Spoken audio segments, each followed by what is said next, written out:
మాల్యాకి వెళ్దామని బస్ కోసం అయితే చాలా సేపటి అయితే ఎదురు చూశాను. బయట అయితే వేడిగా ఉందని లోపల బస్సులో కూర్చుంటే కొంచెం చల్లగా ఉంటుందిలే అనుకున్నాను.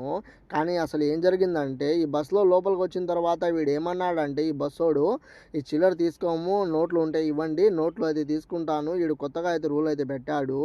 అదిగాక ఇంకా నోట్లు ఆ చిల్లర మొత్తం జోబులో పెట్టుకున్న తర్వాత ఇంకా టికెట్ కూడా తీసేసుకున్నా నోట్ ఇచ్చి.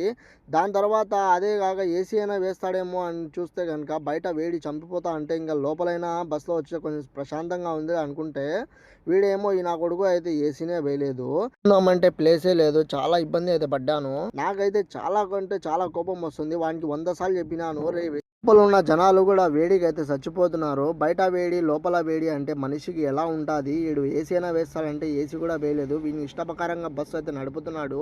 ఇన్ని ఫెసిలిటీస్ ఇస్తే ఈ నా కొడుకులు ఇట్లా చేస్తే కనుక మనకి ఎలా మండిపోతుంది. సో జనాల్ని కూడా కొంచెం కేర్ చేయాలా. ఇలా చేస్తే కనుక జనాలు అయితే చాలా ఇబ్బంది పడతారు. ఇంకా ఫైనల్ అలాంటి కొడుకులకి గవర్నమెంట్ అయితే పక్కా అయితే యాక్షన్ అయితే తీసుకోవాలి. లేకపోతే జనాలకి చాలా ఇబ్బంది అయిపోతుంది.